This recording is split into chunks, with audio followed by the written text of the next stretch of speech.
welcome back to today's vlog. Today is Vlogmas day 14, I believe. Yes, I checked, it's day 14. I'm realizing my buddy, my pal, my baby might need to be moved because he's quite in the way. However, you can still see me, so, but you know, I should be the spotlight right now. I'm just kidding, this tree is so perfect. No, it is not a real tree, obviously. It is a fake one. Don't come at me, I prefer the real trees, but also I have reasons. I have reasons. Light in the hallway always bothers me when it's on, but you cannot see in there without the light.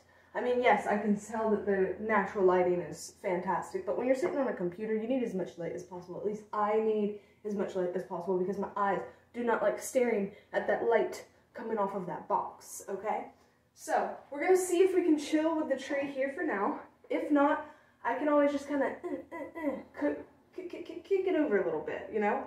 I am out of breath. I have been running around all morning trying to clean up the kitchen a little bit, trying to clean upstairs, trying to clean the bathrooms, and I don't even know what time it is, but it feels like it should be time to go to bed, honestly. So I'm going to try not to chug this coffee, because yesterday when I did that, I didn't want to drink or eat anything, and I had to drink all that water, and then I don't think I fully completed all of my goals. I think I drank the 8 cups or 7.5. I don't even know if I finished that last cup before bed. So anyway, in today's vlog, I think I'm going to do a little bit more of some yoga. I really want to start doing yoga more in my routines. Some of you may know, but a lot of you probably don't. I ran for 119 days from, what was it, July 3rd until October 29th. On October 30th, my grandmother passed away, and she practically raised me. She's the grandmother I constantly talk about that I'm like, I'm wearing this, and I'm wearing that, and I got the flower for her, and these stones and everything. Nana bird, my Nana bird. So she passed on the 30th, and I stopped running because I felt that, for me, personally, not everybody, and I don't feel that anybody should feel this way, but this is how I felt, that I felt I would not forgive myself if I didn't take a moment to rest, because when my brother passed away, love you, Max, I didn't. I dove into work. I tried to be this calm and this sturdy person for everybody, and it took a very, very, very, very long time for me to let the emotions actually fall over me, and I'm still trying to find myself after going through that. A lot of us have different trauma responses, and in that moment, I shut down, locked emotion away, and I became the pillar for everybody, and I was the one that wouldn't cry so that you could cry, and you know, it wasn't unhealthy. I know how it sounds. It wasn't that it was unhealthy, it's that I was postponing the inevitable. Like, I wasn't hurting myself at the time. I just postponed feeling everything, and so it ended up making it last a lot longer. I don't want anybody to feel that it's unhealthy to not face your trauma immediately or not face these hard events immediately, because your brain, your body, your soul is trying to protect you, even if you are not trying to protect you. So, and I mentioned before that nothing can protect you if you don't try. However, instinctually, your body does fight for survival, even if your mind doesn't. So, you know, sometimes that means taking some time to not think about things.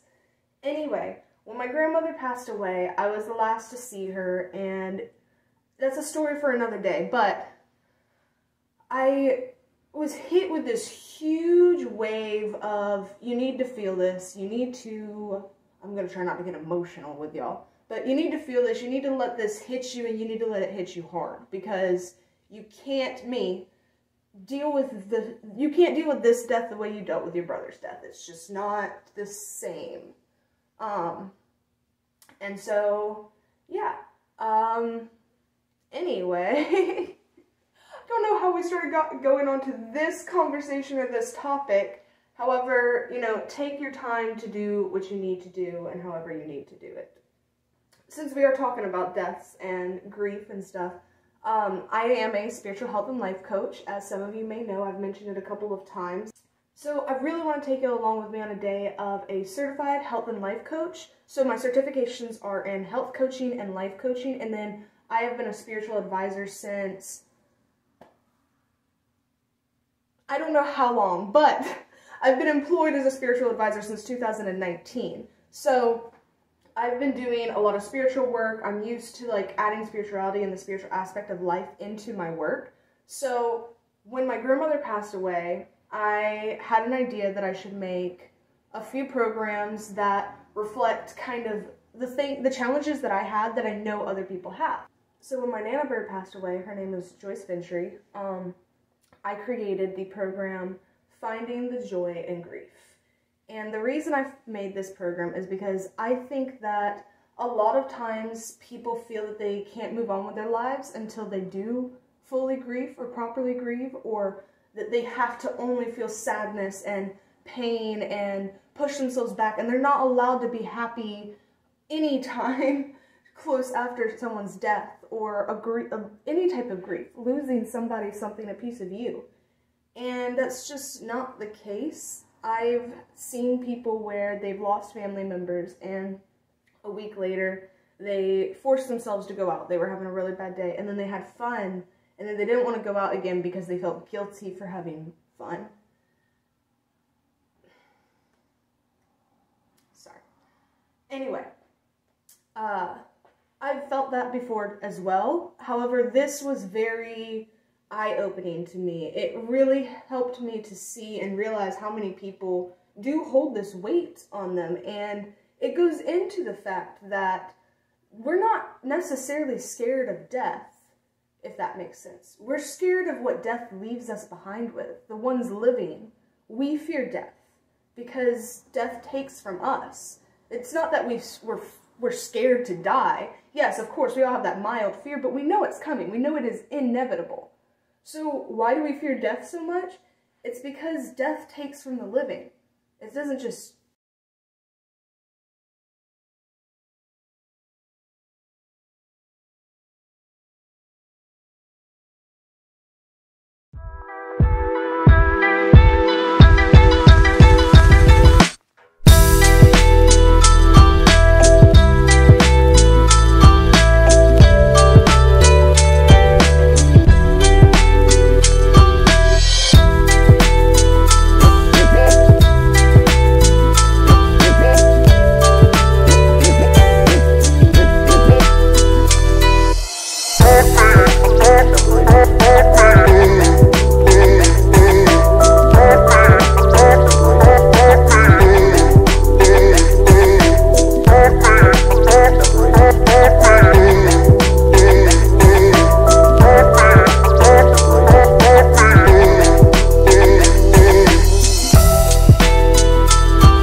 Thank you for joining me today on Vlogmas Day 14, and I'll see y'all tomorrow.